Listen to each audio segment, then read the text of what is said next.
श्री संत महिपती महाराज माझ्या तुकोबरायांच्या चरित्राचा आढावा घेत असताना प्रारंभ करतात. कथा संत चरित्राची आहे. कथा संत चरित्र श्रवण केलं पाहिजे. का केलं पाहिजे संत चरित्र श्रवण? एक सुभाषितकार म्हणतात, चंदनम शीतलम लोके चंदनादपि चंद्रमहा चंद्र चंदनर्यो मध्ये शीतला साधू संगती. जगाच्या पाठीवर सर्वात शीतल जर काय असेल तर ते चंदन आहे. महाराज, चंदनापेक्षा आणखी काही शीतल आहे का? तर आहे म्हटले. काय आहे? चंदनापेक्षा जगातात चंद्र शीतल आहे. याहून काही शीतल आहे का जगतात? तर म्हणले 100% आणखी एक गोष्ट शीतल आहे. काय? चंद्र चंदनर्यो मध्ये शीतला साधू संगती. चंदन आणि चंद्राची तुलना जर केली तर यापेक्षा सर्वात जास्त शीतलता जिच्यात आहे तिचं नाव संत संगती आहे.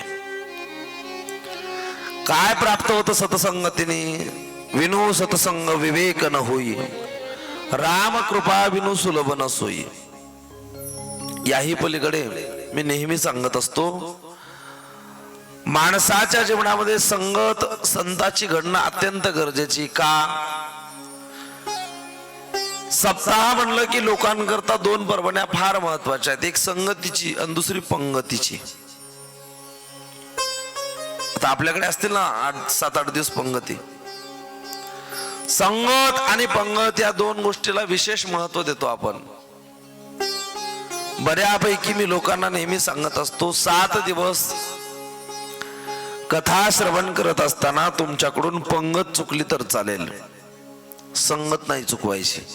का? पंगत जर चुकली एखाद्या साधकाची तर त्याचं जेवण हुकतं. जितू भाऊ, एखाद्या साधकाची जेवणाची पंगत चुकली तर त्याचं जेवण हुकतं, पण एखाद्या साधकाची जर संगत चुकली तर त्याचं जीवन हुकतं. आणि हुकलेलं जीवन त्याला परत कुठेच मिळत नाही. सतसंगतीशिवाय माणसाच्या आयुष्याला पर्याय नाही. विनो सतसंग विवेक न होई, राम कृपा विनु सुलभ न सोई. आणि याचा आढावा घेत आज श्री संत महिपती महाराज पश्चिम महाराष्ट्रातील पुणे नावाच्या जिल्ह्यातील पुणे प्रांतामध्ये इंद्रायणीच्या तटावर वसलेलं एक छोटस गाव, ज्या गावाचं नाव देहू आहे. त्या देहूच्या मातीला स्पर्श करत, त्या देहूची माती आपल्या भाळावरती लावत माझ्या तुकोबरायांच्या चरित्राला स्पर्श करतायत. महाराज कोण होते तुकोबाराय? जगद्गुरु तुका अवतार नामयाचा, संप्रदाय सकळाचा येथोन्या. जेव्हा भगवान पंढरीश परमात्मा कृष्ण अवतारात होते तेव्हा कृष्णासोबतचे उद्धव, जेव्हा भगवान पंढरीश परमात्मा पंढरपुरात आले तेव्हा त्याच उद्धवाने नामदेवांचं रूप घेतलं. आणि मग 16व्या शतकामध्ये त्याच नामदेवरायांचं रूप म्हणजे जगद्गुरु तुका अवतार नामयाचा.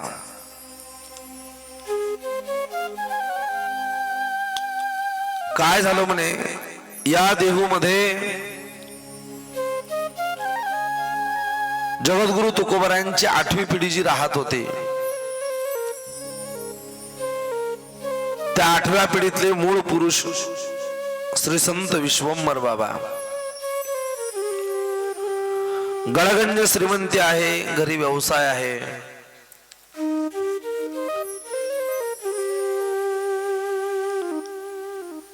आणि व्यवसाय करत असताना एक दिवस विश्वंभर बाबांच्या आईने विश्वंभर बाबांना जवळ बोलवलं आणि विचारलं, विश्वंभरा काय गाई, वडिलोपार्जित व्यवसाय तुझ्या हातात आला, त्या व्यवसायाला स्पर्श करत पूर्ण वेळ तुझ्या जीवनातला प्रपंचा करता खर्च होत आहे. आयुष्यातला पूर्ण वेळ मी रोज पाहते विश्वंभरा की तू आपल्या प्रपंचाला देतोय, मग काय केलं पाहिजे? अरे आपल्या घराण्याची परंपरा आहे, अनेक न करी तीर्थव्रत पंढरपूरला जाणं, पंढरपूरची वारी करणं हे आपलं आद्य कर्तव्य आहे. आई, या प्रपंचाच्या व्यापामध्ये, या संसाराच्या व्यापामध्ये मला थोडी भुरळ पडली होती, थोडा विसर पडला होता. चुकलं माझं. मी आता पंढरपूरची वारी नित्यनेमानं करत जाईल. आईने आठवण करून दिली आणि आठवण करून दिल्याच्या नंतर विश्वंभर बाबा वारीमध्ये एवढे व्यस्त व्हायचे, एवढे व्यस्त व्हायचे. आईने आठवण करून दिल्याच्या नंतर या एकादशीला आळंद देऊन निघायचं की पुढच्या एकादशीला पंढरपूर. तिकडं दर्शन झालं, द्वादश संपली की तिकून पंढरपूरहून निघायचं की आळंदीला. महिपती महाराज म्हणतात, विश्वांबर महाराजांनी जवळपास 8 महिन्यात 16 वाऱ्या पूर्ण केल्या. 8 महिन्यामध्ये 16 वाऱ्या पूर्ण केल्याच्या नंतर घरादाराचा परिपूर्ण त्यांनी विसर पडलेला आहे. घराकडे येण्याची तीळ मात्र इच्छा होत नाही. जगाचं सार ब्रह्मांडाचा नायक पंढरीश पांडुरंग परमात्मा पाहिल्यावर त्या माणसाला पुन्हा काही प्राप्त करावं ही इच्छा शिल्लक राहत नाही.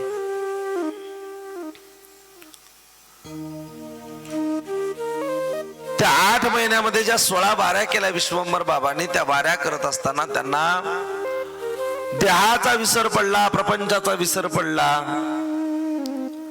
देहाचा प्रपंचाचा विसर पडल्याच्या नंतर त्यांची जी पत्नी होती आमाई,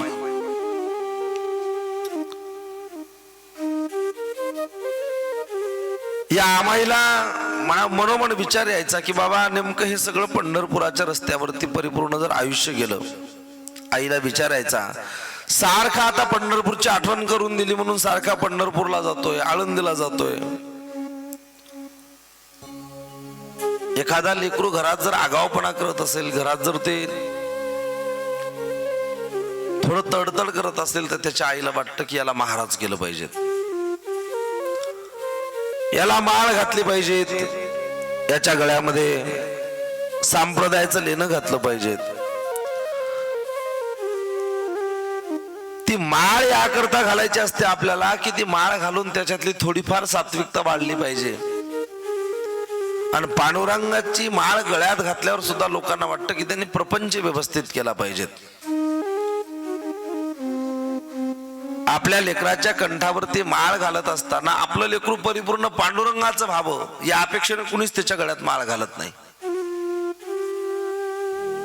आम्ही कुणाच्या घरी गेलो की लोक म्हणतात, महाराज हा पोरगा तुमच्या सोबत घेऊन जा.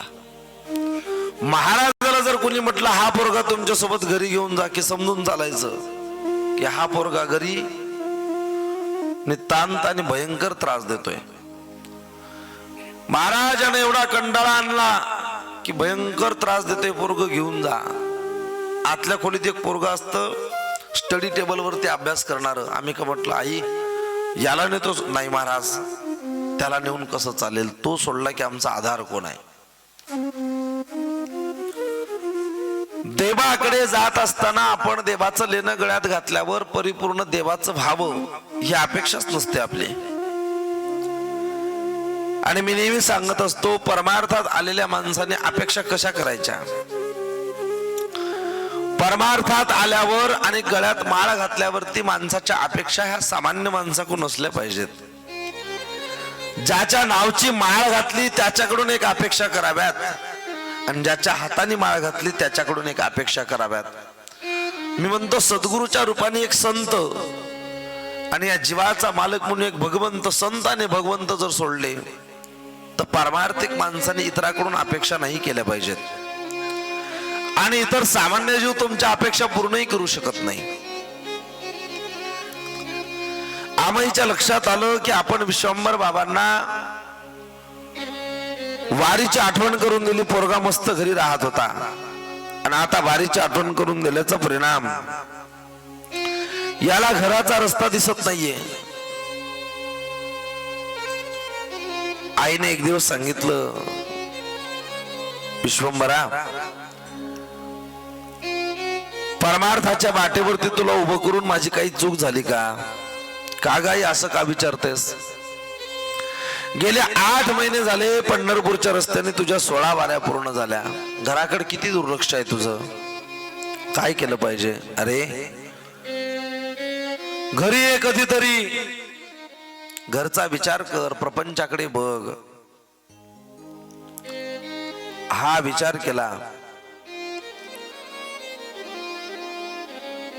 आणि पांडुरंगाला सुद्धा त्यांच्या भक्तीची, त्यांच्या परमार्थाची काळजी वाटायला लागली. पांडुरंग परमात्म्याने सांगितलं की विश्वंभरा, आता वारंवार तुला पंढरपूरला येण्याची मी गरजच ठेवत नाही. सायंकाळच्या वेळेला विश्वंभर बाबा आपल्या देहूच्या वाड्यामध्ये पोहोडलेले, मानेखाली उशी आहे. वाड्याच्या खालच्या बाजूला झुळझुळ झुळझुळ इंद्रायणीचं पाणी संथपणे वाहत आहे. अगदी प्रत्येकाच्या अंतःकरणाला स्पर्श करेल अशी शांतता इंद्रायणीच्या तटावरती पसरलेली आहे. त्याच इंद्रायणीच्या तटावरती बसलेलं देहू नावाचं गाव, आणि त्या देहू नावाच्या गावात हा विश्वंभर बाबांचा वाडा आहे. त्या वाड्यामध्ये विश्वंभर बाबा पोहोडलेले आहेत, मानेखाली उशी आहे. दिवसभर शरीराने केलेल्या कष्टामुळे विश्वंभर बाबांना निपचित झोप लागली. शांतपणे झोपलेले आहेत. शांत झोप लागल्याच्या नंतर सायंकाळी जगाच्या मालकाने स्वप्नात येऊन सांगितलं की विश्वंभरा, वारंवार वारंवार तू पंढरपूरला यायचं, प्रपंचाकडे दुर्लक्ष व्हायचं, तुझ्या आईने तुला बोलायचं, हे मला बरं वाटत नाही. हे मला अजिबात बरं वाटत नाही. मग आता काही ठराविक काळ असतो की त्या ठराविक काळामध्ये तू माझ्याकडे आलास, पण आता ऐक काय, आता यानंतर तू माझ्याकडे येण्याऐवजी मीच जर कायमस्वरूपी तुझ्याकडे आलो तर कसं होईल? विश्वंभर बाबा म्हणले, तेव्हा मला नाही कळत तुला काय म्हणायचंय. विश्वंभरा, वारंवार तू पंढरपूरला आल्यापेक्षा मीच देहूला येतो असं सांगितलं. आणि उद्या सकाळी काकडा आरती पूर्ण झाल्याच्या नंतर तुमची जी आमराई आहे, आमराईच म्हणता ना तुम्ही, आंब्याच्या झाडाचं बन असतं त्याला काय म्हणता? आमराईच म्हणता ना. त्या आमराईमध्ये मी येऊन स्थित झालेलो आहे, तिथे ये आणि मला घेऊन जा. विश्वंभर बाबा सकाळी उठले, आपल्या आईला सांगितलं, आम्हाला आई, जगाचा मालक, ब्रह्मांडाचा नायक पांडुरंग परमात्मा रात्री माझ्या स्वप्नात आला. पण स्वप्नात आलेल्या ब्रह्मांड नायकाने मला सांगितलं की ते आपल्या आमराईमध्ये स्थित झालेले आहेत. आपल्या आमराईत भगवंताचं प्रागट्य झालेलं आहे. आमाई म्हणली, विश्वंभरा, काय वेळा झाला की काय काय तुला उठता बसता चालता बोलता फक्त त्या पंढरपूरच्या पांडुरंगाचं नाव सुचतंय. कधीतरी तुझ्या मनात दुसरा विचार येणं गरजेचं आहे. अगं आई, कसा दुसरा विचार येईल? कुणी केली बाळा दुधाची उत्पत्ती?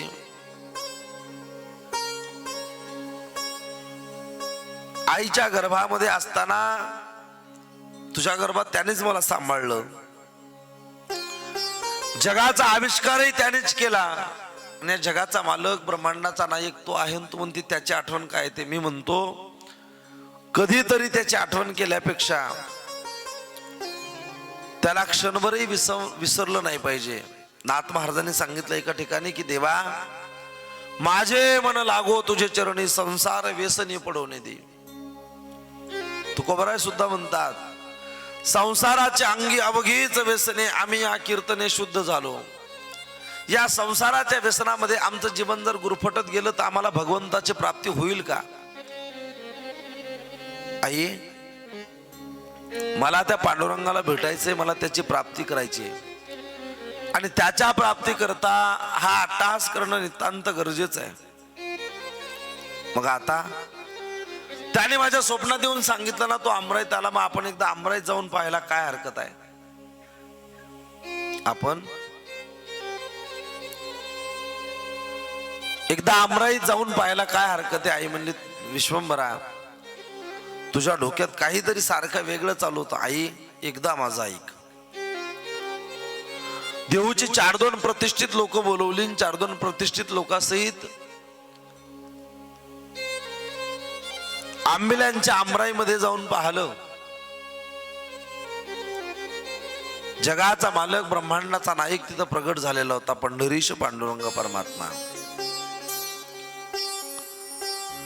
त्या पांडुरंगाला पाहिलं आणि आमाईच्या डोळ्यात अश्रू खळाळून उभे झाले. आमाई म्हणते,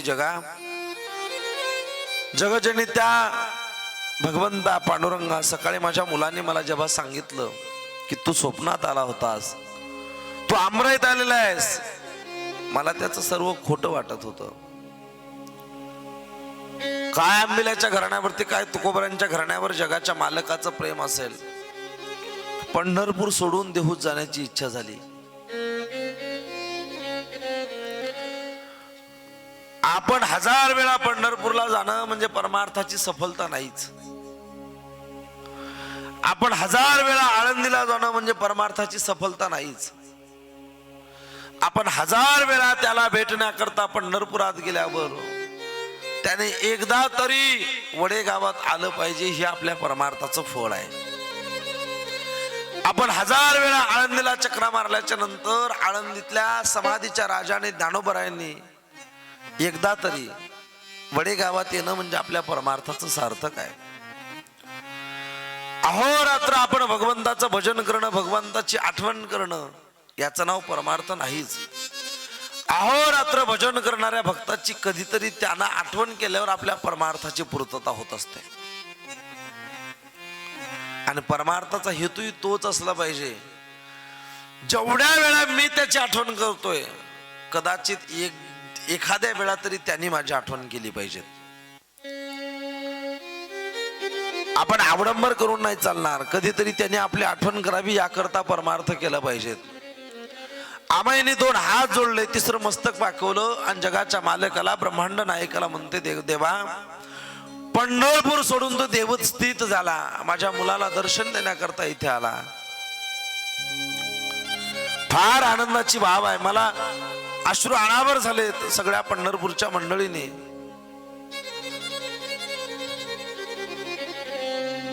विचार केला की जगाचा मालक, ब्रह्मांडाचा नायक पंढरपूर सोडून देहू मध्ये गेलाय तरी कुणा करता. खर तर सर्व पूर्वरत ठरलेलं होतं की पंढरपूर सोडून देहूत यायचं कुणा करता. वैकुंठ सोडून पंढरपुरात कुणा करता, पंढरपूर सोडून पुन्हा देहूत कुणा करता.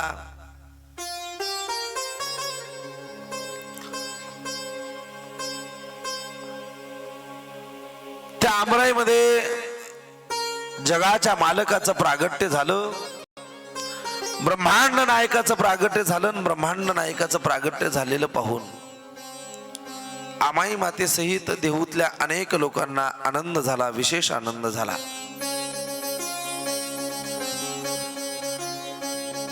पांडुरंगाला आपल्या हृदयाशी कवटाळलं. आई साहेबांची मूर्ती उचलली आणि विश्वंभर बाबा आपल्या सर्व परिवारासहित देहूमध्ये प्रवेश करते झाले. देहूत प्रवेश केला. आई, आता या पांडुरंगाला कुठे स्थापन करायचंय? म्हणजे यांच्याकरता आपण मंदिर निर्माण केलं पाहिजे. विश्वांबर बाबांनी देहूच्या अनेक लोकांसमवेत एकत्रित येऊन पांडुरंग परमात्म्याकरता मंदिर बांधलं. आजही ते मंदिर तुम्ही जर देहूत गेलात तर तुम्हाला ते दर्शनाकरता उपलब्ध आहे. दर्शनाकरता आजही आपल्याला तिथं जाता येतं. त्याला आमराईतला पांडुरंग म्हणतात. त्या आमराईतल्या पांडुरंगाचं दर्शन आपल्याला आजही होतं. समोर विश्वंभर बाबांचं लग्न झालं आणि बाबांच्या पोटी 2 मुलं जन्माला आले. त्या दोन मुलापैकी एकाचं नाव ठेवलं हरी आणि दुसऱ्याचं नाव ठेवलं मुकुंद.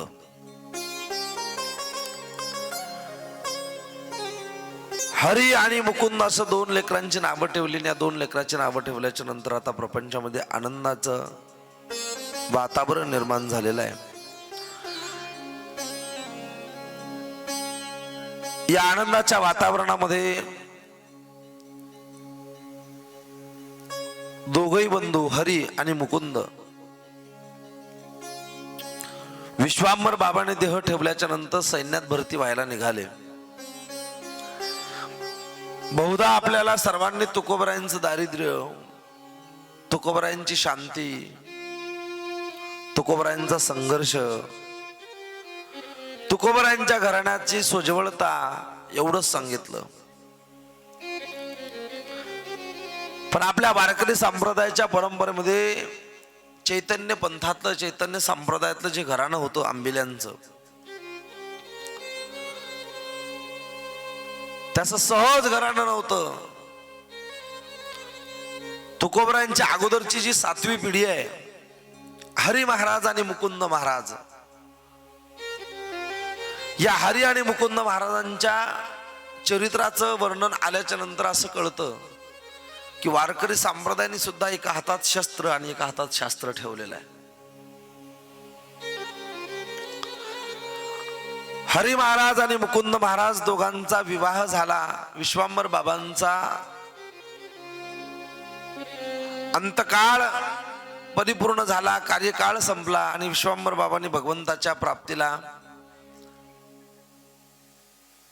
प्राप्त करून घेत ते इथून निघून गेले. तदनंतर जेव्हा हरी महाराज आणि मुकुंद महाराज आपल्या आईला म्हणतात की आई, की आम्हाला देहाकडून देवाकडे जात असताना आपण देशाचं काहीतरी देणं लागत असतो, याचा विचार करत आम्हाला या देशाकरता काहीतरी करायचंय, आम्हाला सैन्यात भरती व्हायचंय. आईने कडाडून विरोध केला. नाही हरी महाराज, मुकुंद महाराज, तुम्हाला यात भरती होता येणार नाही. का? आता तुमचे वडील गेल्याच्या नंतर कुटुंबामध्ये कुटुंबाचा आधार म्हणून तुम्ही दोघं भाऊ आहात आणि तुम्ही दोघा भावांनी जर सैन्य पत्करलं, सैन्याची नोकरी पत्करली, उद्या जर तुमच्या दोघांना काही कमी जास्त झालं तर आंबिलांच्या वंशाचा विचार करणं नितांत गरजेचं आहे.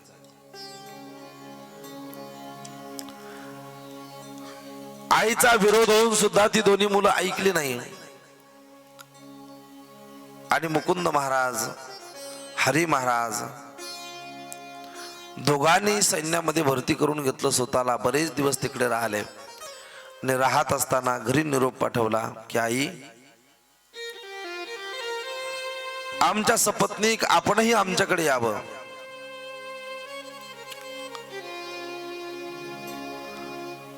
हरी महाराज आणि मुकुंद महाराजांनी सपत्नीक आईला जेव्हा सैन्यावरती नोकरीला असताना तिकडे बोलावून घेतलं.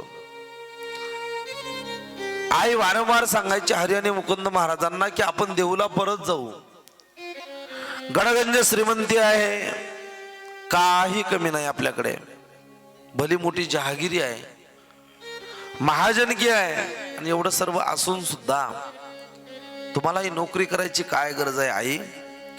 देश सेवेचं देणं काहीतरी आपण लागतो म्हणून आपण इथे थांबलं पाहिजेत. 3 सजावत देश को सती संत और शूर, 3 लजावत देश को कपटी कायर और क्रूर. देशाची शोभा ही 3 लोकांमुळे वाढत असते.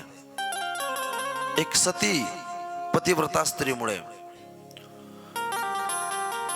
2 शूरवीरामुळे देशाची शोभा वाढत असते, आणि 3 संतामुळे देशाची सेवा वाढत असते. 3 लोकांमुळे सदैव देशाला खाली मान घालून राहावं लागतं. कपटी, कायर और क्रूर. देशाच्या राजसत्तेत राहून एखादा माणूस जर देशाच्या विरोधात कपट करत असेल तर त्याच्यामुळे देशाला मान खाली घालावी लागते. देशाच्या मातीमध्ये राहून वेळ प्रसंगी देशाकरता जर लढण्याची वेळ आली आणि एखादा माणूस जर कायरासारखा स्वतःचा जीव घेऊन पळाला तर त्या कायर माणसामुळे सुद्धा देशाला मान खाली घालावी लागते. आणि तिसरी गोष्ट, क्रूर माणसामुळे सुद्धा देशाला मान खाली घालावी लागते. देशातली राष्ट्रातली क्रूरता वाढली की देशाची गरिमा जागतिक पातळीवरती खराब होत असते. कशी खराब होते? एखादं वाईट कर्म, एखाद्या माणसाचं वाईट वागणं, याचा दुरोगामी परिणाम एवढा होतो की एक 4-8 दिवसापूर्वी, 15 दिवसापूर्वी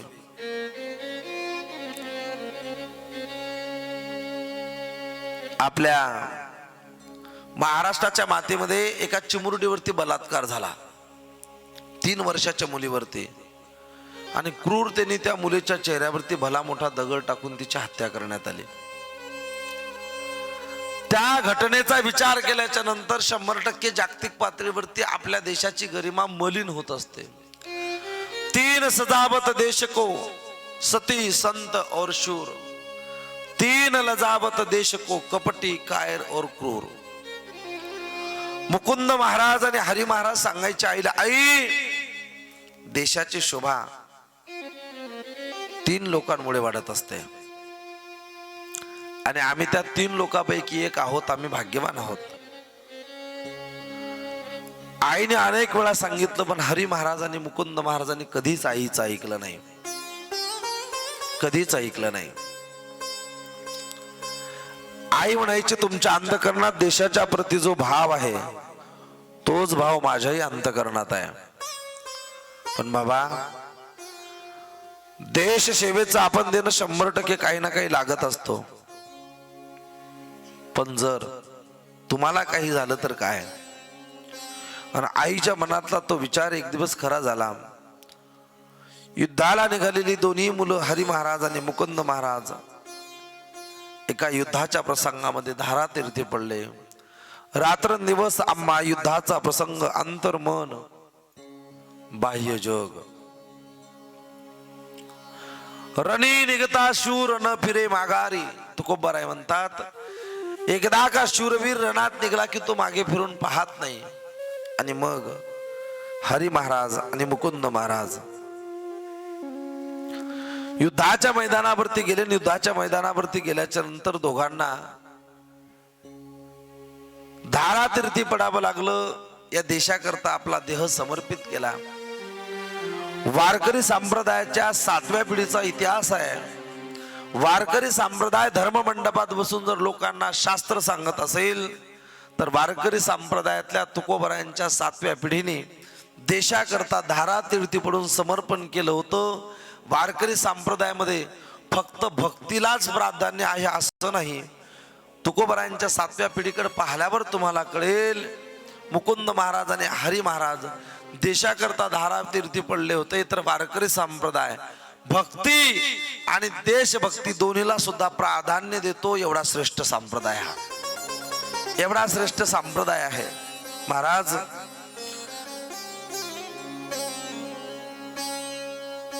मुकुंद महाराज आणि हरी महाराज दोघांचे देह समर्पण झाले, धारातीर्थी पडले. धारातीर्थी पडल्याच्या नंतर मुकुंद महाराजांच्या ज्या पत्नी होत्या त्या पत्नीने स्वतःला अग्नीमध्ये झोकून द्यायचं ठरवलं. त्या प्रथेचं नाव होतं सती प्रथा. सतीची प्रथा. एखाद्या स्त्रीचा मालक, एखाद्या स्त्रीचे पती जर तिच्या अगोदर वारले तर त्या स्त्रीने स्वतःचा 16 शृंगाराने स्वतःला नटवायचं. हातात सूप घ्यायचं, त्याच्यात आहेवाची लेणी घ्यायची आणि आहेवाची लेणी घेतल्याच्या नंतर त्या स्त्रीने स्वतःला पेटत्या धगधगत्या अग्नीमध्ये समर्पित करायचं आणि स्वतःचं सतीत्व सिद्ध करायचं. आणि मग खुळ्या इतिहासाने आपल्याला सांगितलं की सती नावाची प्रथा राजा राममोहन रायांनी बंद केली. खर तर शहाजी महाराजांच्या जाण्याच्या नंतर मासाहेब जिजाऊ जेव्हा सती जायला निघाल्या तेव्हा 5-6 वर्षाच्या छत्रपती संभाजी महाराजांनी मासाहेबांच्या पायाला बिलगून मिठी मारून सांगितलं, आऊसाहेब आपण गेला तर कसं होईल. छत्रपतींनी सांगितलं होतं मासाहेबांना, मासाहेब शंभू बाळ तुमच्याशिवाय अजिबात राहत नाही. जन्मता शंभू बाळाची आई गेली आणि तुमचा अंग्या खांद्यावरती खेळण्याची सवय झालेल्या शंभू बाळाचा तरी विचार करा. स्वतःच्या हातातलं सूप टाकून श्वेत वस्त्र धारण करत सती नावाच्या प्रथेला बाजूला सारणारी हिंदुस्थानातली पहिली वाघीण म्हणजे मासाहेब जिजाऊ होत्या. मासाहेब जिजाऊ होत्या. आणि आपल्याला इतिहासाचं फार अवडंबर करून सांगितलं, फार अवडंबर करून सांगितलं. मुकुंद महाराजांच्या धारातीर्थी पडल्याच्या नंतर मुकुंद महाराजांची जी पत्नी आहे त्यांनी स्वतःला सती प्रथेनुसार अग्नीमध्ये झोकून दिलं. आणि हरी महाराजांच्या ज्या पत्नी होत्या त्या गरोदर होत्या. त्यांच्या सासूबाईंनी आमाईने सांगितलं होतं, बाई ती सती गेली तिला जाऊ दे, पण तू सती जाऊ नको, कारण आंबिल्याच्या घराण्याचा वंश तुझ्या पोटात वाढतोय. आंबिल्याच्या घराण्यांचा वंश तुझ्या पोटात वाढतोय म्हणून आमाईने हरी महाराजांच्या पत्नीला सती जाऊ दिलं नाही. गरोदर असलेली ती आपली सूनबाई काही दिवस दुःख शांत होईपर्यंत सासर घरी ठेवली. नंतर माहेरात पाठवलं आणि सांगितलं, बाई माहेरात जा, आनंदाने राहा.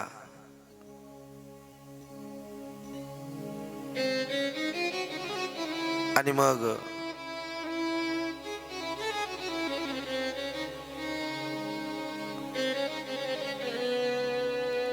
त्या हरी महाराजांच्या पत्नीला जो मुलगा झाला त्यांची वंशावळ सांगत असताना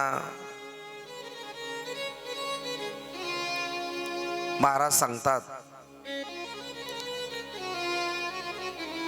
या पिढीमध्ये समोर वल्लोबा महाराजांचा जन्म आहे. तुकोबरायांच्या घराण्यातले मूळ पुरुष विश्वंभर बाबा आहेत.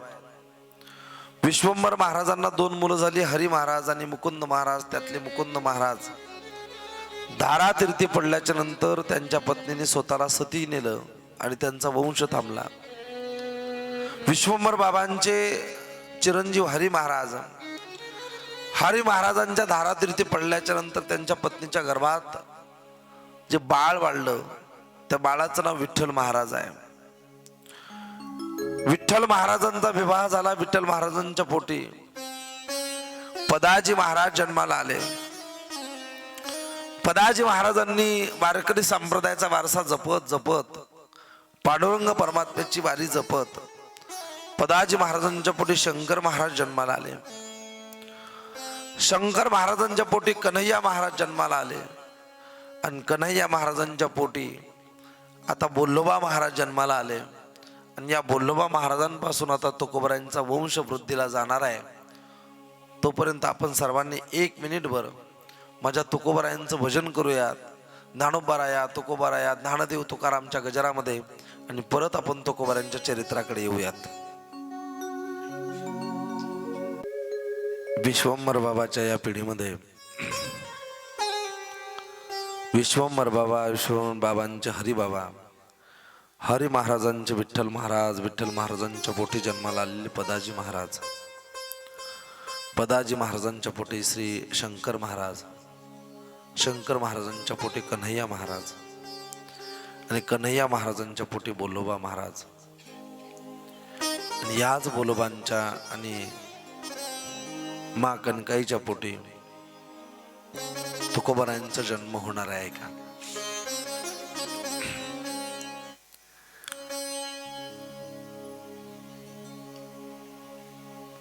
सातव्या पिढीमध्ये वल्लोबा महाराज जन्माला आले.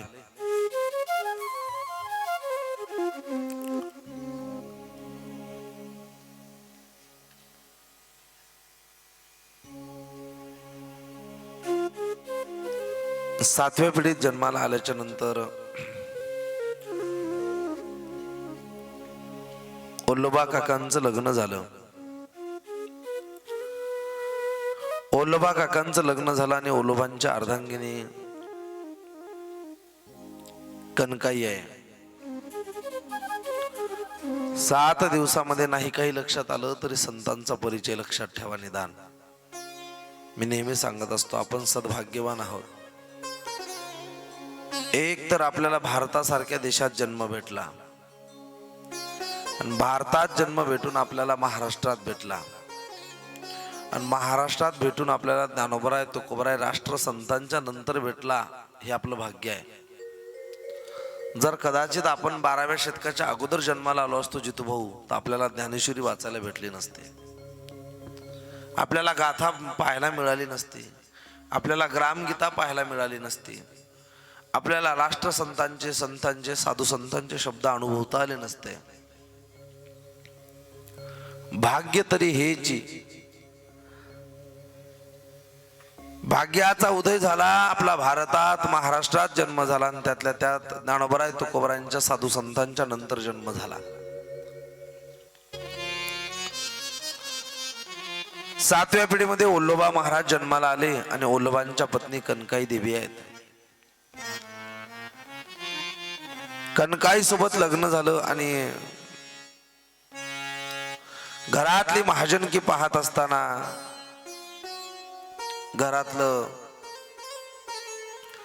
कार्य पाहत असताना पंढरपूरची वारी नित्यानं करायची.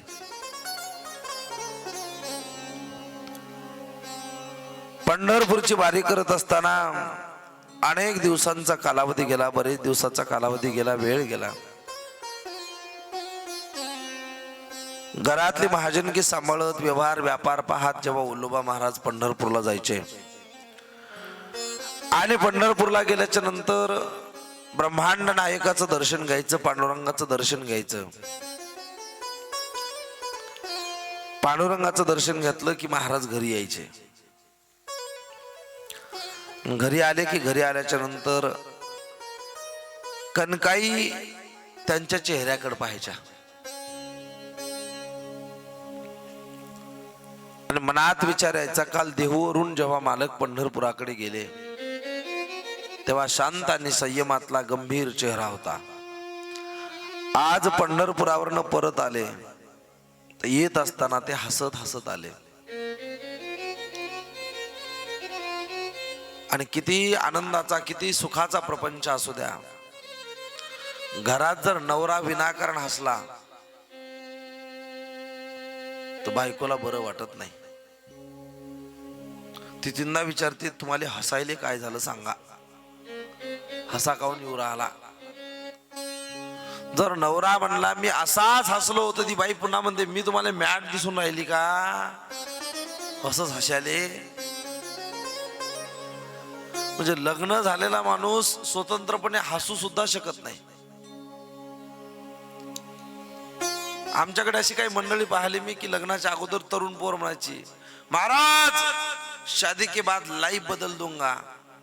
अबे टीव्हीचं चॅनल बदलू देत नाही बे, लाईफचा काय विचार घेऊन बसतो. भला खतरनाक कार्यक्रम आहे.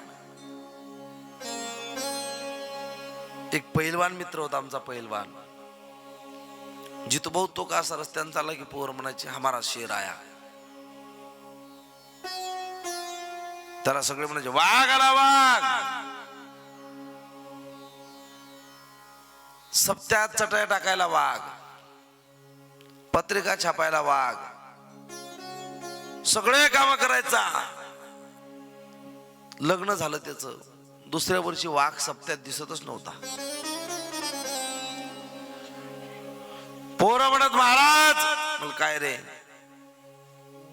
पोट्टा बिघडला म्हणे राजा, मला काय झालं, सप्त्यात येऊन नाही राहिला. मी म्हणलं अरे तो वाघच आहे. नाही नाही आता तो वाघ नाही राहिला म्हणे महाराज, मला अरे तो वाघच आहे. कशाचा वाघ येईल महाराज, सप्त्यात नाही येऊ शकत तो. मला वाघच आहे, फक्त थोडा फरक आहे. आता काय झालं महाराज, मला गेल्या वर्षी वाघ मोकळा होता, यावर्षी वाघाच्या पाठीवर दुर्गादेवी बसेल आहे. वा,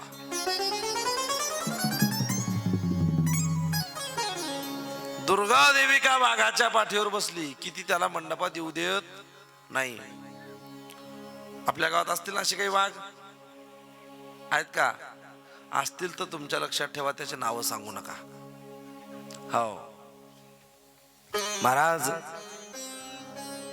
ओल्लोबा काका पंढरपूरला गेले. पंढरपूरला गेल्याच्या नंतर पांडुरंगाचं दर्शन केलं. पांडुरंगाचं दर्शन करून जेव्हा परत आले, तेव्हा परत आल्याच्या नंतर पांडुरंगाचं दर्शन करून आलेल्या ओल्लोबा काकांच्या चेहऱ्यावरती विशेष हास्य होतं, आनंद होता.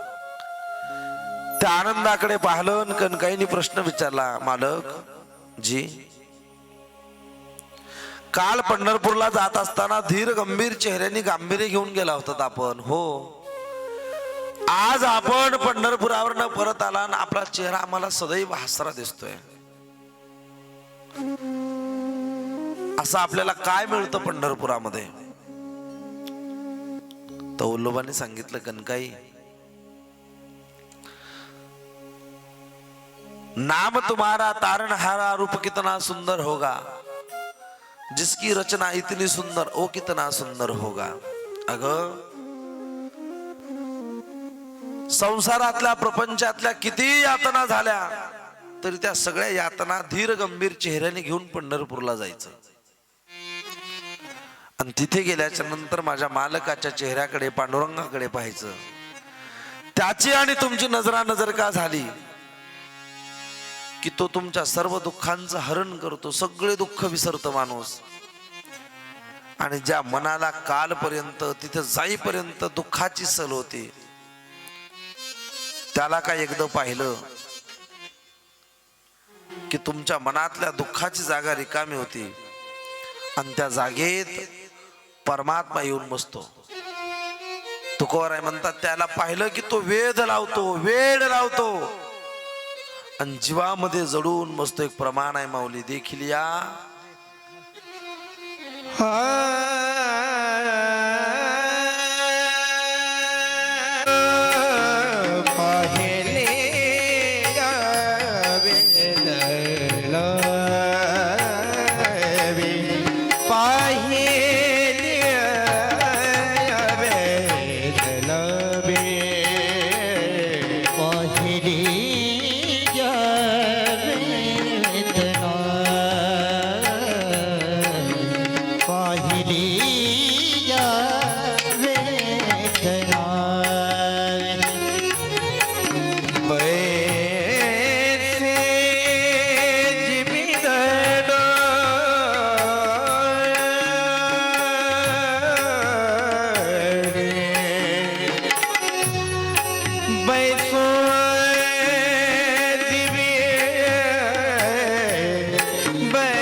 जीवी जडोनी बैसे जीवी जडोनी जडोनी जडोनी बैसे जीवी जडोनी तम पाप करते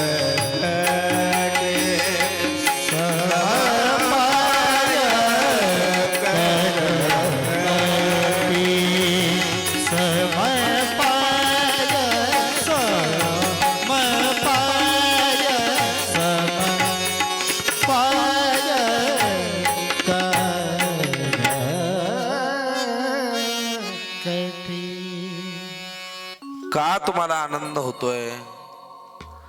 काय प्राप्त होतं त्याला पाहिल्यावर? तो उल्लोबाजी म्हणतायत की कनकाई तुला काय सांगू, देखील या वेध लावी बैसी जीवी झडोनी.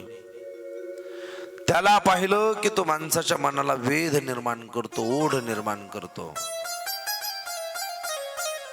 अशी आसक्ती निर्माण करतो की त्याला सोडून जगतात माणसाला दुसरं काही आवडत नाही. एवढा गोड आहे तो, त्याच्या गोडव्याचा विचारच करता येत नाही, एवढा गोड आहे. आणि मग कनकाई म्हणते, मालक जर एवढा गोड आहे तो, तर माझी इच्छा आहे त्याला एकदा पाहायची. म्हणलं तुला पंढरपूरला जायचंय? म्हणले हो. हरकत काही नाही तुला पंढरपूरला न्यायला, पण कनकाई तुला पंढरपूरला नेणं जरा आपल्याकरता अवघड आहे. का बरं? आपल्या घराण्याची एक परंपरा आहे की आपण देवाकडे जर गेलो तर आपल्याला देवाकडे काही मागता येत नाही. का? म्हणजे आपल्या विश्वंभर बाबापासून हरी महाराज, विठ्ठल महाराज, पदाजी महाराज, शंकर महाराज, कन्हैया महाराज, एवढ्या ज्या पिढ्या गेल्या, या सर्व पिढ्यांचा विचार जर केला तर आपण केलेल्या परमार्थाचं देवावरती फक्त देणं आहे. आपण केलेल्या परमार्थाचं देवाच्या मानेवरती, देवाच्या डोक्यावरती ओझ आहे. आणि माणसाने केलेल्या जिवंत राहिला नसता. एक बबल्याच्या पप्पाची शपथ, बबल्याची शपथ, बबल्याच्या बापाची शपथ. तुम्ही एखादी बाई शपथ घेताना अशी ऐकली का, माझ्या भावाची शपथ घेऊन सांगते? नाही, बबल्याच्या बापाची शपथ. अशी बाई पाहिले का तुम्ही की मी माझ्या बापाची शपथ घेऊन सांगते? नाही नाही नाही नाही. ती इथल्याच्या सगळ्याच्या शपथी घेते, तिकडी नाही. खाणं कणगीचं, गाणं वानगीचं. कनकाईने सांगितलं, मी शपथ घेते, मला तुम्ही एकदा पंढरपूरला न्या. कनकाई तुला पंढरपूरला न्यायला काही हरकत नाही, पण तुला पंढरपूरला नेल्यावर तू जर तिथे देवाला काही मागितलं, 7 पिढ्यांनी केलेल्या परमार्थाला कलंक लागेल. बरं नाही नाही नाही नाही मालक, अजिबात तुम्ही त्याचा विचार करू नका. मला एकदा घेऊन जा, मला एकदा घेऊन जा. आणि मग तुकोबारायांचे वडील ओल्लोबा काका कनकाईला म्हणतात, ठीक आहे, आता परतच्या एकादशीला आपण पंढरपूरला जाऊ. आता या एकादशीला पंढरपूरला जाण्याचा मनात विचार निर्माण झाला. सर्व तयारी झाली पंढरपूरला जाण्याची. ओल्लोबा काका आणि कनकाई पंढरपूरला जात असताना दर्शनाला जात असताना आपल्यासारखी तयारी करायची का? आपण पंढरपूरला जात असताना देवाला काय आवडतं याचा विचार कमी करतो ना आपल्याला काय आवडतं याचा विचार जास्त करतो. पंढरपूरच्या वाटेवर चालणाऱ्या वारकऱ्याच्या पिशवीत कुठं लाडू असतात का? त्यानं घरून कुठं सुका नाश्ता बनवून न्यायचा असतो का जितूभाऊ? ज्या ज्ञानोबराय तुकोबारांनी सर्व संसाराचं समर्पण केलं आणि संप्रदायाचा, जगाचा, संसार सुखाचा करण्याचा प्रयत्न केला, कधीतरी त्यांच्यावर विश्वास ठेवून अंगावर आहे त्या कपड्यानं वारी करून पहा. आळंदी ते पंढरपूर ज्ञानोबराय तुम्हाला उपाशी राहू देत नाहीत. देहू ते पंढरपूर तुकोबारा तुम्हाला उपवाशी ठेवत नाहीत, पण आपण घरून जाताना 3 डब्या लोणच्याच्या, 2 डब्या चटणीच्या, 1 डब्बा लाडूचा, 1 डब्बा चिवड्याचा, 2 डबे चकल्याचे, वारीच्या वाटेवर जात असताना जर आपल्या बॅगेत चिवडा आणि लाडू सापडत असेल तर समजायचं आणखी आपला ज्ञानोबा तुकोबारांवर परिपूर्ण विश्वास नाही बसला, नाही बसला. एखादी मुलगी माहेराकून सासराला जात असताना बरंच काही बांधून नेते, कारण तिला सासर घरी जायचंय. पण तुम्ही आतापर्यंत एखादी मुलगी, एखादी सुनबाई पाहिली का की सासरातून माहेराला जाताना की मला थोडंफार नाश्त्याला नेऊ दे? परमार्थ महाधन जोडी देवाचे चरण.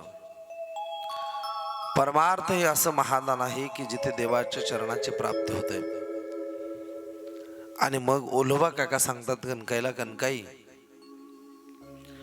परमार्थाचं महाधन खर्च करून जर काही मिळवायचं असेल तर भगवंताच्या चरणाची प्राप्ती करायची, दुसरं काही मागायचं नाही. शब्द लक्षात आहे ना म्हणले महाराज? 100% लक्षात आहे. तुम्हाला वचन दिलं होतं घरून निघत असताना,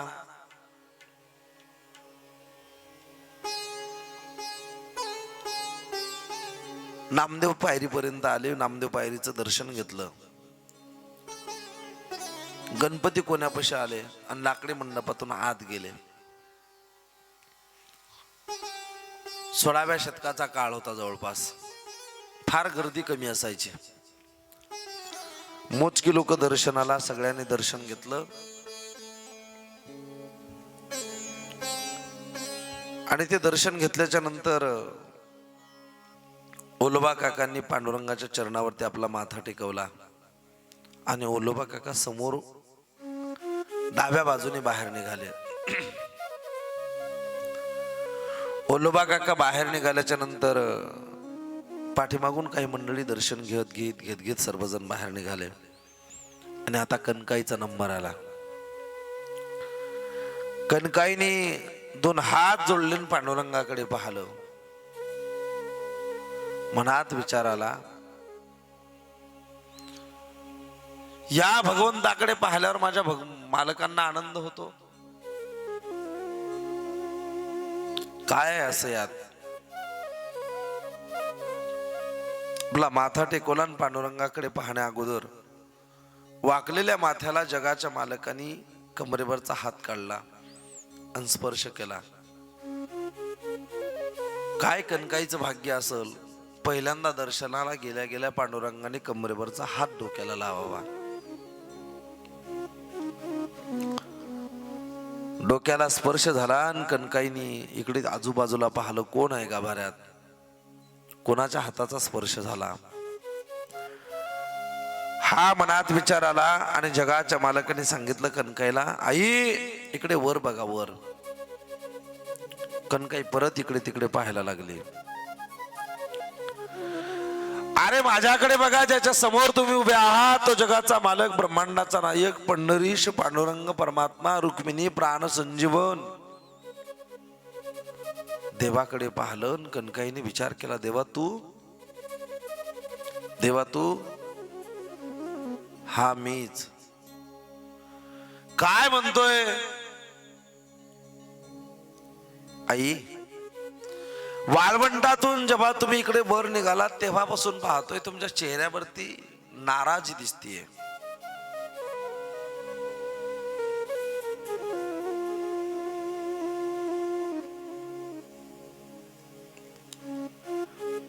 चेहऱ्यावर नाराजी दिसतीये. हो आई. कणकाई म्हणली, नाही पांडुरंगा, मी नाराज नाही. काय वेड्यासारख्या नाही म्हणताय? पंढरपुरात आल्यापासून मी बघतोय,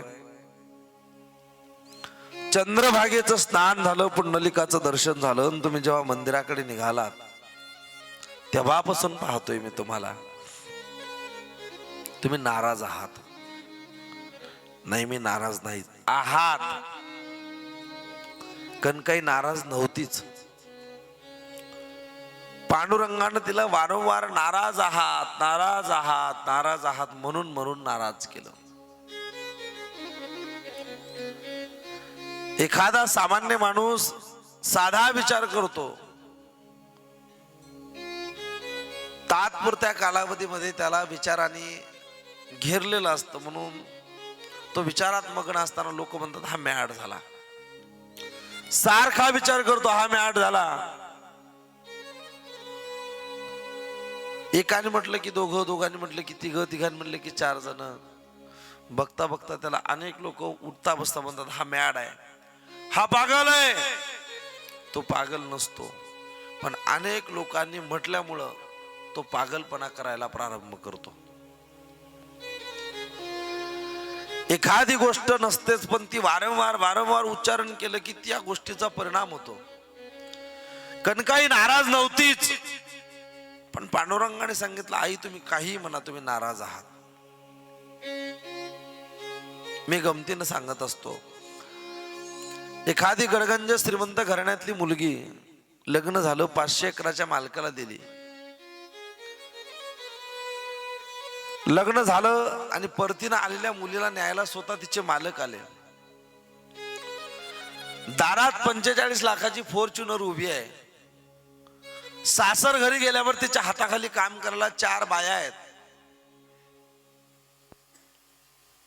500 एकर रोड लगत जमीन आहे. पाहुणा समजदार आहे. पाहुणा म्हणता की जावई म्हणता, काय म्हणता तुम्ही? जावई म्हणता, आमच्याकडे पाहुणा म्हणतात.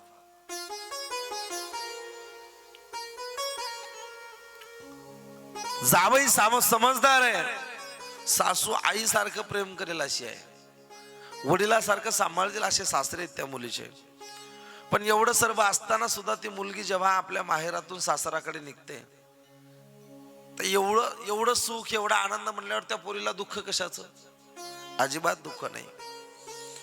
अजिबात दुःख नसलेली पोरगी जेव्हा 45 लाखाच्या गाडीत बसत असते, तेव्हा तिच्या डोळ्यात अश्रूचा टिपूसही नाही. का? कारण तिला तिकडे गेल्यावर आनंदा व्यतिरिक्त दुसरं काही मिळणार नाही.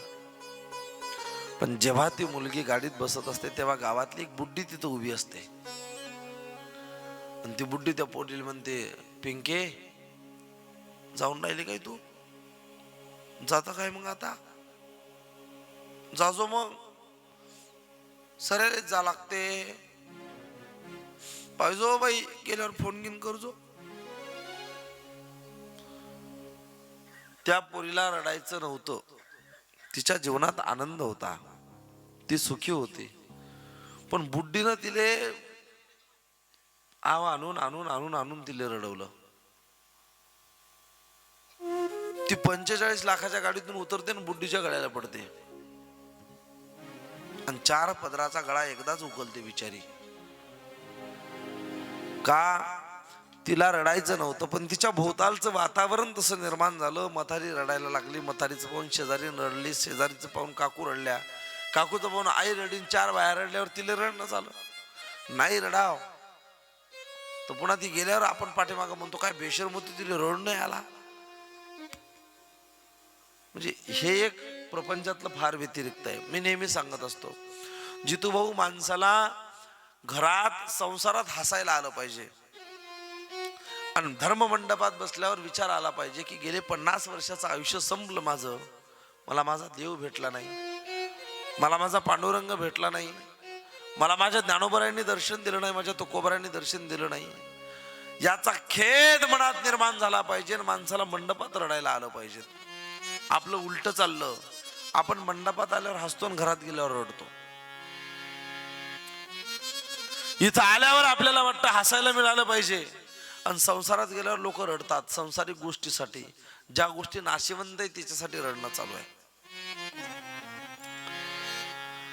स्पर्श केला आणि पांडुरंगाने सांगितलं कणकाईला, आई तू नाराज आहेस? नाही रे देवा. आहेस? अरे नाही देवा, तू नाराज आहेस. मी सांगतो तू नाराज आहेस. नाही, मी सांगतो ना तू नाराज आहेस. ती नाराज नव्हती, पण एवढ्या वेळा म्हटल्यावर ती म्हणे हो बाबा मी नाराज आहे. काय कारण आहे तुझ्या नाराजीचं? का नाराज आहेस तू? जेव्हा तिला विचारलं तू नाराज काय आहेस, तेव्हा कनकाईने सांगितलं की देवा, पिढ्यान पिढ्या परमार्थ चालत आला आमच्या घरामध्ये. माझ्या लग्नाला कित्येक वर्ष झाले. एखाद्या स्त्रीचं लग्न झाल्यावर तर सर्वात मोठं सुख कशात असेल तर तिचं आई होण्यात सुख असतं. एखाद्या स्त्रीचं स्त्रीत्व पूर्णत्वाला तेव्हा जात असतं जेव्हा ती आई होत असते. देवा, किती काळ गेला माझ्या जीवनातला, माझी कूस आणखी पवित्र झाली नाही. काय म्हणायचंय कनकाई तुला? अरे बाबा, मला मूलबाळ नाही हे दुःख सांगते मी तुला. बस एवढंच दुःख आहे? मूलबाळ नाही म्हणून तू रडतेस? हो. कमरेवरचा हात काढला आणि डोक्यावर ठेवला आणि सांगितलं, तथास्तु. जा, तुझी मनोकामना, तुझी इच्छा पूर्ण होईल. हे सगळं बोलणं ऐकलं आणि चेहऱ्यावरचा प्रफुल्लित आनंद घेऊन कनकाई बाहेर आली.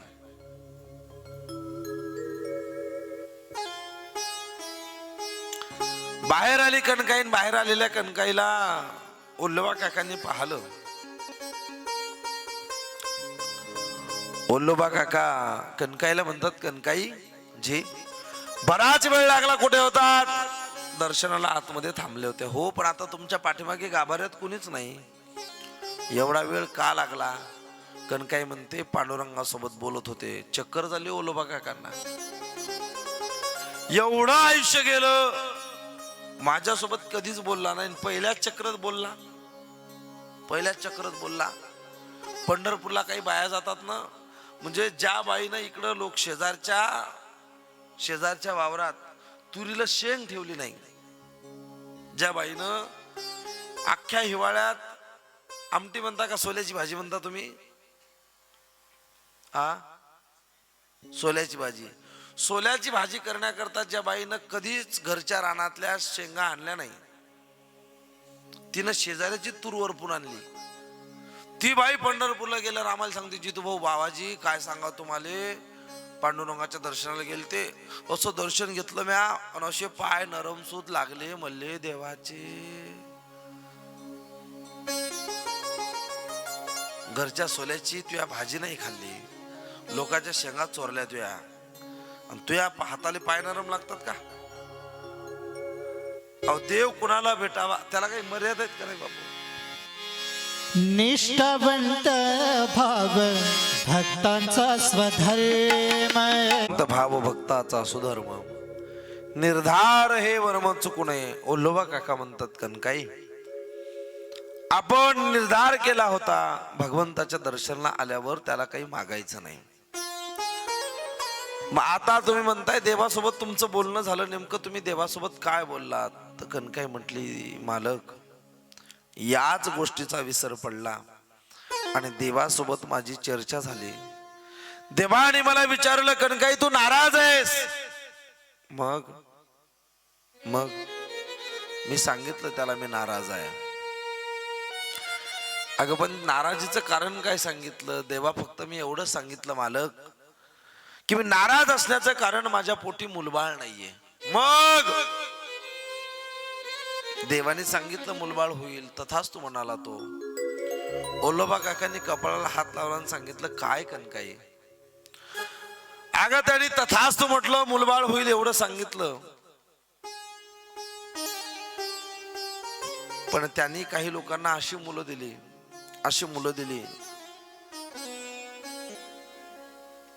की दितीच्या पोटी जन्माला आलेल्या मुलांनी भोजन बंद केलं. असा जर एखादा मुलगा आपल्या पोटी जन्माला आला ज्याने परमार्थ बंद केला, असा जर एखादा मुलगा आपल्या पोटी जन्माला आला, संताची ते आप्त न होती संत, जर असा एखादा मुलगा जन्माला आला की त्याने सप्त्याची मीटिंग मोडली, असा एखादा मुलगा जन्माला आला की त्यांनी गावातलं भजन कीर्तन बंद केलं, असा एखादा मुलगा जर जन्माला आला की तो नास्तिक आहे, त्याला ईश्वराचं अस्तित्व अमान्य आहे, त्याला पंढरपूरची वारी वेडेपणा वाटते, असा जर एखादा मुलगा जन्माला आला तर कसं व्हावं? असं म्हणजे ज्ञानूसारखं नाही आपल्या. असा जर एखादा मुलगा जन्माला आला तर मग काय करायचं? आपल्या घराण्याची रीत आहे, काही मागणे आम्हा अनुचित वडिलाची रीत जाणत सोय बघ. आपण देवाकडे काही मागायचं नाही, ही आपली परंपरा आणि रीत आहे. पण आता तू देवापुढे मागितलंस ना, म्हटले हो, आता परत जा देवाकडे, जा परत आणि देवाला सांग, देवा जर मुलगा देणार असेल तर मला असा मुलगा दे. कसा माहिती नानू? पुत्र भाव परत जा आणि देवाला म्हणावं, जर मुलगा देणार असेल तर असा मुलगा दे. कसा? मुलगा आणि बाप या दोघांकरता तुकोबारायांनी आचारसंहिता बांधलेली. ते म्हणतात, जगी ऐसा बाप व्हावा ज्याचा वंश मुक्तीस जावा, ज्याचा वंश मुक्तीपर्यंत पोहोचला पाहिजे असा बाप व्हावा. आणि पुत्र जर झाला तर तो असा झाला पाहिजे, पुत्र दी ऐसा गुंडा ज्याचा ती लोकी झेंडा. मुलगा जर जन्माला आला तर त्या मुलाने त्रैलोक्यात झेंडा लावला पाहिजे. हो, आता तुकोबारायांच्या साहित्यातला शब्द आहे, किती आदराचा शब्द आहे. आपल्या लोकांनी त्या शब्दाची माती केली.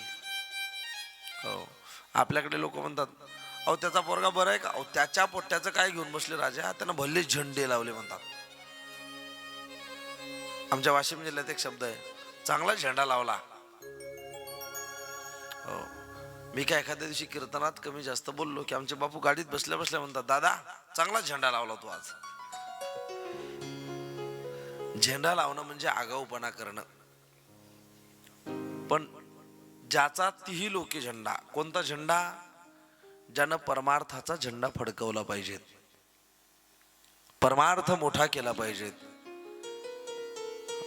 मी नेहमी सांगत असतो, आपल्या मुलांनी त्रैलोक्यात झेंडा लावावा असं वाटत असेल की त्यांना धर्ममंडपात आणा. हो, धर्ममंडपात आणत चला. का? दानोबाराय तुकोबारायांचं चरित्र श्रवण केल्याच्या नंतर तुमचा मुलगा कलेक्टर, आमदार, खासदार, तहसीलदार होईल याची गॅरंटी नाही. दानोबाराय तुकोबारायांचं चरित्र श्रवण केल्यावर तुमचा पोरगा एखादा क्लास 1 अधिकारी, क्लास 2 अधिकारी होईल याची शाश्वती नाही. पण ज्ञानोबाराय तुकोबारायांचं चरित्र श्रवण केलेला पोरगा आणि गळ्यात तुळशीची माळ घातलेला पोरगा म्हातारपणी मायबापाला घराच्या बाहेर काढत नाही, एवढी संप्रदायाच्या संस्काराची गॅरंटी आहे, एवढी पक्की गॅरंटी आहे. म्हणून मला वाटतं मंडपात येत असताना प्रत्येक आईने थोडं जागरण होऊ द्या 7 दिवस, पण आपली लेकरं मंडपात आणा. त्या मुलांना ज्ञानोबाराय तुकोबाराय कळू द्या, त्यांना ते श्रवण केले पाहिजेत. गरज आहे, त्यांना गरज आहे सध्या. महाराज कणकाईने देवाला सांगितलं, देवा माझ्या मालकांचं मत आहे, जर मुलगा देणार असेल तर असा मुलगा जे पुत्र दे ऐसा गुंडा ज्याचा तीही लोकी झेंडा, त्याचा त्रैलोक्यात झेंडा लागला पाहिजे. आणि मग त्रैलोक्यात झेंडा लागावा असा मुलगा व्हावा म्हणून पांडुरंगाने परत आशीर्वाद दिला. आणि ऐका, आशीर्वाद दिल्याच्या नंतर आता कणकाई गरोदर आहे आणि देहूमध्ये कृष्ण अवतारात उद्धव असलेले, ज्ञानोबारायांच्या सोबत नामदेव असलेले श्री तुकोबाराय आता कणकाईच्या गर्भात वाढतायत. आणि गर्भात वाढत असताना एक दिवस आनंदाचा कालावधी आहे, आनंदाची वेळ आहे. फाल्गुन महिना आहे. फाल्गुन महिन्यामध्ये फाल्गुन मध्ये द्वितीया शक्य 1530 संवत्सराप्रमाणे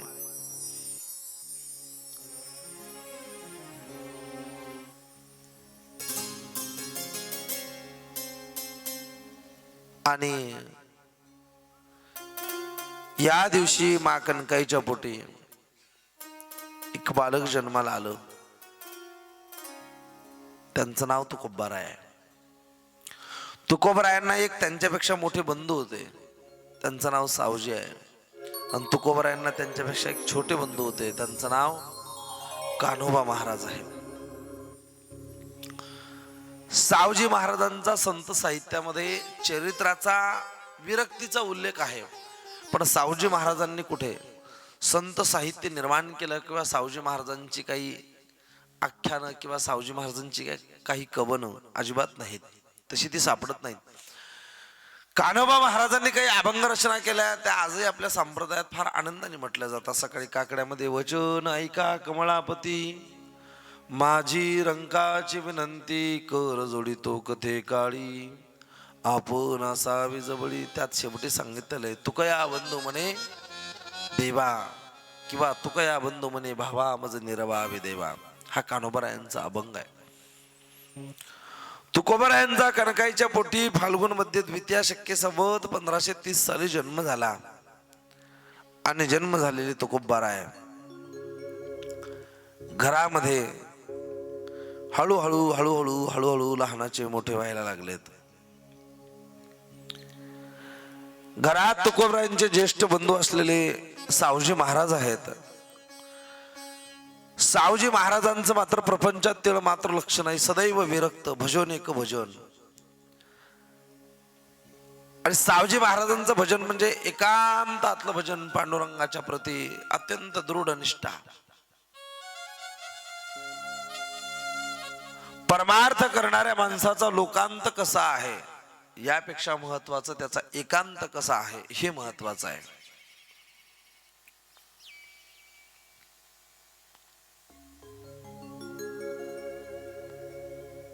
त्या दिवशी आमचे मालक आमच्या निवासस्थानी आले आणि माझ्या काही जीवनातल्या निर्णयाविषयी चर्चा झाली. त्यात आमच्या वडिलांनी एक प्रश्न विचारला आणि आमचे वडील आमच्या महाराजांना म्हणत, तुमचं तरी ऐकत असेल तर पहा. आमचे गुरुजी म्हणत, त्यांनी कुणाचं ऐकावं हे महत्वाचं नाही, फक्त मी विचारतो त्या प्रश्नाचं त्यानं स्वच्छ उत्तर द्यावं आणि त्या उत्तरावरती त्याच्या जीवनाचा निर्णय ठरलेला असेल. त्यांनी मला प्रश्न विचारला, तुमचा लोकांत कसा आहे हे सांगायची गरज नाही, कारण तो फेसबुक, इंस्टाग्राम, युट्यूबला रोज दिसतोय. पण तुमचा एकांत कसा आहे हे महत्वाचं आहे. मला म्हणत, तुम्हाला अंगावरती भगवे कपडे घालून बसायचं हे कायमस्वरूपी राहायचंय. कायमस्वरूपी असं राहणाऱ्या माणसाचा लोकांत चिडचिडीचा, रागाचा, क्रोधाचा एखाद्या वेळेस भागून जातो. पण त्याचा एकांत भक्तिमय असणं नितांत गरजेचं आहे. साधकाचा लोकांत किती मोठा आहे हे महत्वाचं नाही, साधकाचा एकांत किती स्वच्छ आहे हे महत्वाचं आहे.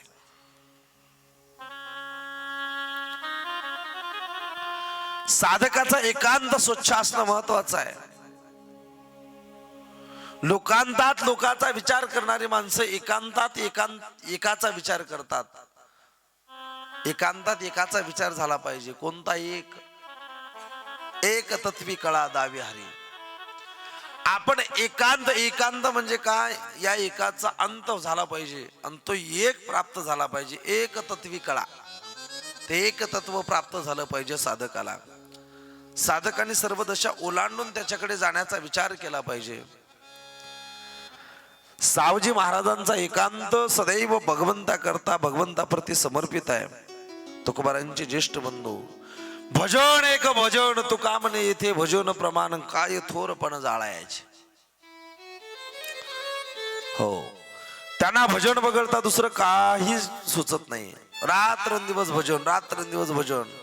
उठता बसता विठ्ठल विठ्ठल विठ्ठल विठ्ठल विठ्ठल विठ्ठल. आणि देखाव्याचं भजन नाही, देखाव्याचं भजन नाही, अजिबात नाही. परमार्थ करत असताना साधकाचा परमार्थ स्वतःला पटेल असा नसावा. आपला परमार्थ ज्ञानोबराय, तुकोबराय, भगवंताला पटला पाहिजे. परमार्थ हा स्वतःच्या आवडी करता नसावा, परमार्थ हा स्वतःच्या उद्धारा करता असावा.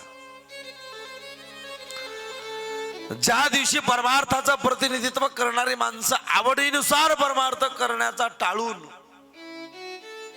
उद्धाराच्या दिशेनं परमार्थाची प्रारंभ किंवा परमार्थाची सुरुवात करतील, त्या दिवशी लोकांवरती त्याचा परिणाम होईल.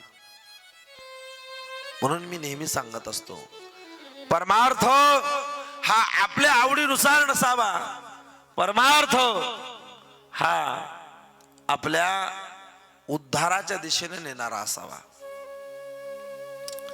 सावजींचं रात्रंदिवस अखंड जे भजन असायचं ते अखंड भजन फक्त स्वतःच्या स्वानंदा करता, उद्धारा करता, स्वांत सुखाय तुलसी रघुनाथ गाथा. स्वानंदाची प्राप्ती व्हावी, बस एवढंच त्यांचं मत आहे. तुकोबारायांचं मात्र यांच्यापेक्षा थोडं वेगळं आहे. तुकोबाराय आई वडिलांसोबत थोडे रममाण होत आहेत. माझे तुकोबाराय हळूहळू लहानाचे मोठे झाले. लहानाचे मोठे झालेले तुकोबाराय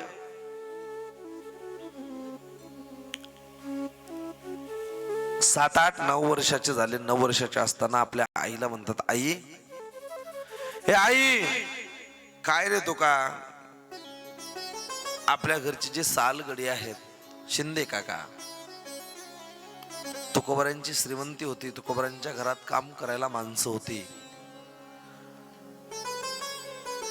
आई, शिंदे काका रानात निघालेत, मी त्यांच्यासोबत जाऊ का ग? आई म्हणायची, नको रे तुका. तो तुमच्या इकडे डायलॉग आहे ना, आई खेळायला जाऊ का हो? नाही. मग ते पोट्ट कसं म्हणते, जाऊ दे नव, हे का नाही. तुकोबाराय म्हणायचे, आई, मी रानात जाऊ का हो? आई म्हणायची, नाही. तुकोबारायचे, जाऊ दे नव, जाऊ दे ना. तुम्हाला माझी भाषा कळते ना? कळते ना मराठी? म्हणजे तुमच्या आणि आमच्या इकडे मराठीत फरक आहे बराचसा. हा, आम्ही म्हणतो, आम्ही ते तिथं ठेवलं मधात, तुमच्याकडे ते बीच मध्ये ठेवलं ना, बीच मध्ये. तुम्ही हिंदी मिश्रित करता जरा. मला भाषेचा अवघड कार्यक्रम आहे. आम्ही त्या जुन्नर साईडला गेलो, एकदा जेवायला बसलो आणि भाजी साधी केली. त्यांना म्हणलं, जरा थोडं तिखट मिळेल का? त्या घरातली बाई दारात आली आणि ती तिच्या मुलाला म्हणे, महाराजाला चटका द्या. मला, अरे बाप रे, आपलं चुकलंच बा. मला यांच्या घरी जेवायलाच यायला नको होतं. एक जेवायला आलो तर मिळलं ते खायचं. हो, आमच्या बुवा लोकांना भली हौस, मी हे खात नाही, मी ते खात नाही, मग खातो काय? हो, आम्ही जितूभाऊंच्या घरी आलो मग अशी, हा, मला फक्त बोलण्यामुळं पाणी मात्र कोमट लागतं, तेवढी एकच आठ आहे माझी. आणि खाणं सात्विक लागतं. बाकी मला हे लागतं आणि ते लागतं असं काही नाही, अजिबात नाही.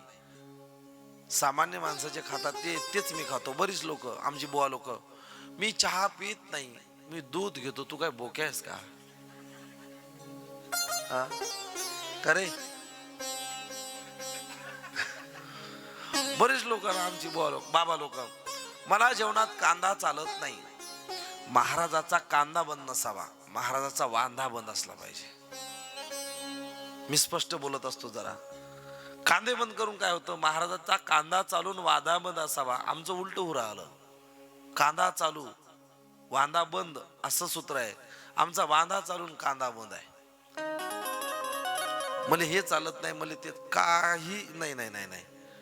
मी आलेल्या वातावरण पाहिलं की त्या घरात काही जरी खाल्लं तरी 100% सात्विक आहे. त्यामुळं मला हे लागतं ते लागतं असं काही नाही. जे तुम्हाला लागतं तेच मला लागतं. असं की बाबागिरी मला, म्हणजे नाव दादा असल्यामुळं दादागिरी नाही जमली आणि बाबागिरी तर आमच्या मालकांना आयुष्यात करू दिले नाही. आमचे गुरुजी म्हणायचे, आपल्या परमार्थाचा, आपल्या नियमाचा इतरांना त्रास नाही झाला पाहिजे, अजिबात नाही त्रास झाला पाहिजे. तुकोबाराय म्हणायचे आईला, आई, मी शिंदे काका सोबत रानात जाऊ का व? ते म्हणायचे, नाही. जाऊ दे नव. अरे ऐक तुका, नाही मला जायचंय.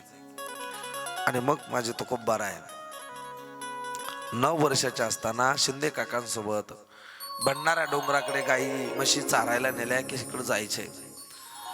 त्या भंडारा डोंगराकडे पाहिलं की तुकोबारायांचं चित्त असं बेभान व्हायचं.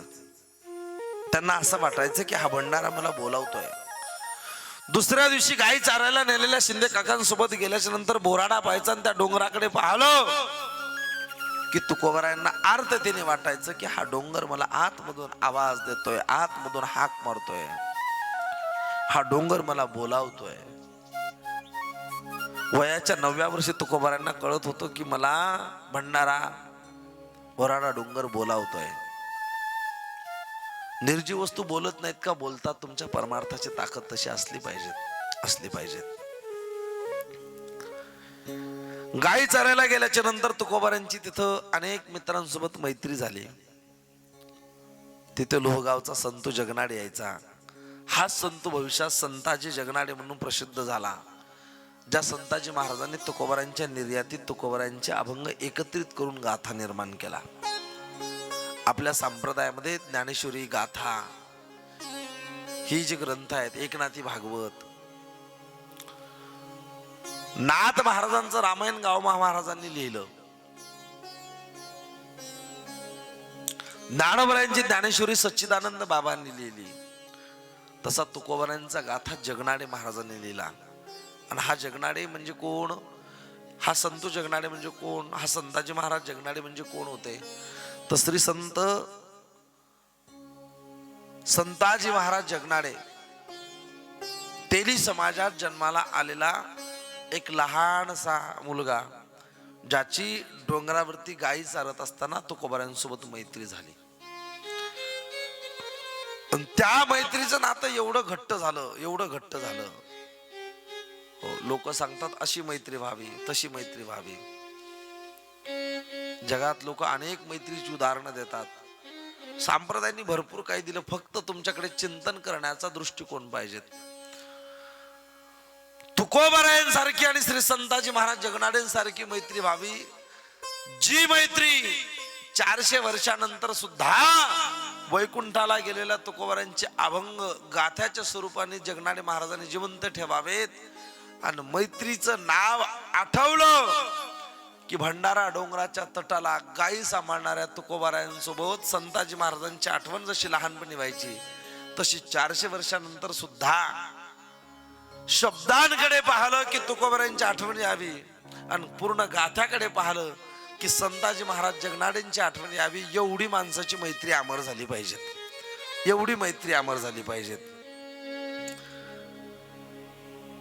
संताजी महाराज जगनाडे, व्यंकोजी महाराज यांची ओळख व्हायची. विटी दांडूंचा खेळ व्हायचा. तुकोबाराय आपल्या मित्रांसोबत विटी दांडू खेळायचे. आणि याच तुकोबारांच्या जीवनात समोर गावातल्या अनेक मुलांसोबत गट्टी जमली. आणि आता तुकोबारांच्या जीवनातले भविष्यात आपल्याला येत्या 2 दिवसात वेगवेगळे प्रसंग ऐकायचे. आपण आता मोठ्या प्रेमाने एकदा तुकोबारायांचं भजन करू.